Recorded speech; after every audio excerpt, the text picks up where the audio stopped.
Hello students, so the next extract we are going to practice today has been taken from your book First Flight, chapter Nelson Mandela, A Long Walk to Freedom. So let's start our class, Words of Wisdom. It was only when I began to learn that my boyhood freedom was an illusion, when I discovered as a young man that my freedom had already been taken from me, that I began to hunger for it. At first, as a student, I wanted freedom only for myself, the transitory freedoms of being able to stay out at night, read what I pleased, and go where I chose. Later, as a young man in Johannesburg, I yearned for the basic and honorable freedoms. So, here in this extract, Nelson Mandela is explaining actually about his understanding of freedom. वो freedom को किस तरह से लेते थे अपने बचपन में और किस तरीके से जैसे जैसे वो बड़े होते गए तब उनको एहसास हुआ कि स्वतंत्रता वास्तव में क्या होती है। तो वो बोल रहे हैं कि जब वो छोटे थे, बॉयहुड यानी बचपन का उनका जो समय था, उस समय उनको जो स्वतंत्रता का अर्थ पता था वो वास्तव में उनके लिए भ्रम था। When I discovered as a young man, लेकिन जब मैं थोड़ा बड़ा हुआ, यंग मैन हुआ, तो उस वक्त मुझे एहसास हुआ कि my freedom had already been taken from me, कि मेरी स्वतंत्रता तो मुझसे बहुत पहले ही छीनी जा चुकी है। And I began to hunger for it, और जब मुझे इस बात का एहसास हुआ, उसी दिन से मेरी जो ये भूख थी स्वतंत्रता को प्राप्त करने की, वो बढ़ती गई। At first as a student I wanted freedom only for myself. जब मैं छोटा था तो उस वक्त मेरे लिए स्वतंत्रता जो थी वो मुझ तक ही सीमित थी। वो ट्रांजिटरी फ्रीडम इज़ मोमेंट्री, वो कुछ क्षणों की फ्रीडम जिसमें कि मैं सिर्फ इतना चाहता था कि मुझे इतनी स्वतंत्रता हो कि मैं रात भर अकेला घूमता रहूं, मैं जो चाहूं वो पढ़ सकूं, मेरे ऊपर पढ़ने की का कोई स्ट्रेस ना हो, मैं जो चाहूँ वही पढूँ, and go where I choose, और मैं जहाँ चाहूँ वहाँ जा सकूँ। तो मेरे लिए ये सिर्फ यही स्वतंत्रता का मीनिंग था जब मैं छोटा था, जो कि क्षणिक थी, मोमेंट्री थी। Later as a young man in Johannesburg, I yearned for the basic and honorable freedoms. और उसके बाद जब मैं बड़ा हुआ और जोहान्सबर्ग में रहने लगा, उसके बाद एज अ यंग मैन जब मैं जोहान्सबर्ग में था, उस वक्त से जब एक्चुअली मुझे फ्रीडम का अर्थ समझ में आया, उस वक्त से मेरे मन में इच्छा जागने लगी कि वो जो हमारी बेसिक फ्रीडम है, वो जो ऑनरेबल फ्रीडम है, उसे मैं कैसे ना कैसे करके प्राप्त कर सकूं।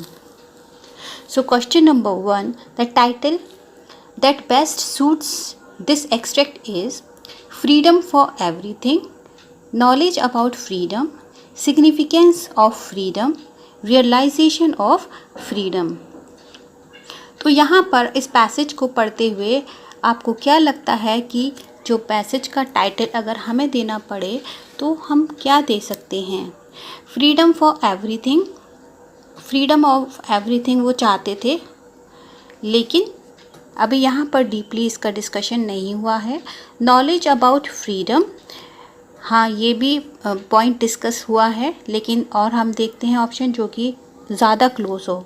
Significance of freedom, importance of freedom, realisation of freedom. तो यहाँ पर सिग्निफिकेंस ऑफ फ्रीडम, यहाँ पर इस एक्सट्रैक्ट के अकॉर्डिंग जो एग्जैक्टली इस एक्सट्रैक्ट का जो टाइटल होना चाहिए वह होना चाहिए सिग्निफिकेंस ऑफ फ्रीडम। हालांकि रियलाइजेशन ऑफ फ्रीडम भी हो सकता है, क्योंकि उनको जब वो बड़े हो रहे हैं उस समय वो रियलाइज़ उनको हो रहा है, लेकिन वो एग्जैक्टली ये कहना चाहते हैं कि फ्रीडम की इम्पॉर्टेंस क्या होती है हमारी लाइफ में, ये मुझे तब समझ में आया जब मैं थोड़ा बड़ा हुआ। जब मुझे ये पता चला कि वास्तव में जो स्वतंत्रता जो है वो क्या होती है और वो हमसे छीनी जा चुकी है। Second one, why do you think the speaker mentions some freedoms as transitory? Transitory? The freedoms are momentary and keep changing with time. The definition of freedom is constant but perspectives different. Freedom की definition एक ही रहती है, लेकिन सभी का जो outlook होता है वो अलग होता है उसे समझने का। ये मीनिंग हो सकता है, freedom means different things to different people. Freedom का अर्थ अलग लोगों के लिए अलग अलग होता है। Freedom is not that important after a certain age. एक सर्टेन एज के बाद इम्पॉर्टेंट नहीं होता है फ्रीडम। तो स्टेटमेंट डी तो बिल्कुल गलत है, लेकिन स्टार्टिंग के स्टेटमेंट्स में से तीनों काफ़ी क्लोज है, लेकिन यहाँ पर क्योंकि मोमेंट्री फ्रीडम की बात हो रही है तो इसीलिए ऑप्शन ए बिल्कुल ठीक होगा। The freedom are momentary and keep changing with time. Choose the option that best fits the usage of the word illusion as used in the extract. So illusion यानी कि भ्रम। तो यहाँ पर क्वेश्चन में आपसे ये पूछा जा रहा है कि इस एक्सट्रैक्ट में इल्यूजन वर्ड यूज़ हुआ है, तो जिस अर्थ में जिस सेंस में यहाँ पर इल्यूजन वर्ड का यूज़ हुआ है ठीक उसी सेंस में हमारा आंसर कौन सा जो स्टेटमेंट है वो बिल्कुल ठीक होगा। जब वो बोल रहे हैं it was only when I began to learn that my boyhood freedom was an illusion. ये तब हुआ जब मुझे ये समझ में आया कि मेरे बचपन में जो मैं फ्रीडम का अर्थ समझता था वो सिर्फ एक भ्रम था। So according to the statement, let us first read all the statements. He was never able to get past the illusions. यानी कि वो get past means move around, यानी कि वो कभी भी किसी भ्रम के इर्द गिर्द नहीं घूमे। तो ये स्टेटमेंट तो बिल्कुल गलत है। The illusion I experienced was quite intriguing. Intriguing means quite interesting. Okay. तो वो बोल रहे हैं कि मैं जिस भ्रम में रहता था वो मेरे लिए बहुत ही इंटरेस्टिंग था। तो ऐसी कोई बात उन्होंने नहीं बोली है। Then a large mirror in the room creates an illusion, ऐसी कोई बात भी नहीं हो रही। इस एक्सट्रैक्ट के अकॉर्डिंग ये स्टेटमेंट भी ठीक नहीं बैठता। I was living under the illusion that this is possible, मैं इस भ्रम में था कि ये पॉसिबल है। So according to the extract option number D would be absolutely correct, क्योंकि यहाँ पर भी यही बोला जा रहा है कि मैं इस भ्रम में था कि ये पॉसिबल है। ठीक है, तो वहाँ पर भी वो यही बोल रहे हैं कि मैं इसी भ्रम में था कि मेरी जो स्वतंत्रता है, यानी बचपन में मेरी जो स्वतंत्रता है वो सिर्फ घूमने फिरने तक ही सीमित है। Okay, let us see the next question. The speaker says, at first as a student, I wanted freedom only for myself. Why do you think he only thought about himself? Speaker क्या बोल रहे हैं, यानी Nelson Mandela क्या बोल रहे हैं कि जब मैं स्टूडेंट था तो उस वक्त मैं सिर्फ अपने लिए ही स्वतंत्रता चाहता था। तो आपको क्या लगता है कि वो ऐसा क्यों बोल रहे हैं? He didn't want to think about the freedom denied to others. यानी कि वो स्वतंत्रता जिससे दूसरे लोग पाने से वंचित थे, वो उसके बारे में नेल्सन मंडेला सोचना नहीं चाहते थे। He was being selfish and was only bothered about himself. वो सेल्फिश थे और अपनी ही फ्रीडम के बारे में सोच रहे थे। He didn't think that freedom denied to him was important for others. उन्होंने इस बारे में कभी सोचा ही नहीं कि वो फ्रीडम जो कि जिसके लिए उनको मना किया गया है वो दूसरों के लिए भी आवश्यक है। या फिर he was too old to realise that freedom was denied to others as well. वो इतने छोटे थे कि उनको इस बात का रियलाइजेशन ही नहीं था कि जो फ्रीडम है जिससे उसको वंचित किया जा रहा है वो वास्तव में दूसरों को भी प्राप्त नहीं है।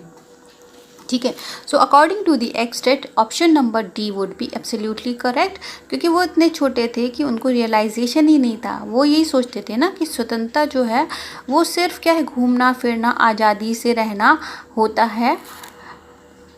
ठीक है, तो इस तरह से option number D would B correct. Then last question. A part of the extract has been paraphrased.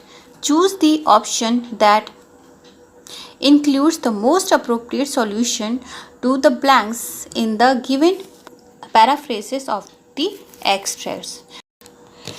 अब देखिए स्टूडेंट्स, यहाँ पर एक पैराग्राफ दिया है और कुछ ऑप्शंस दिए हैं। आप 1 मिनट के लिए वीडियो को पॉज कीजिए और सबसे पहले इसे खुद सॉल्व करके देखिए। Okay, try to solve it by yourself. Okay, then you should do one thing.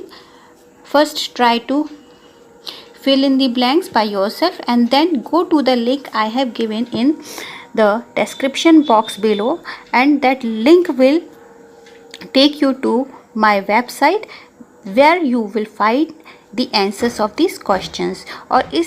और इन क्वेश्चंस के अलावा भी आपको कुछ और एक्सरसाइजेस मिलेंगी, आप उनको भी सॉल्व करके देखिए। Okay, meet you soon with my next short sample paper. Till then, goodbye, happy learning.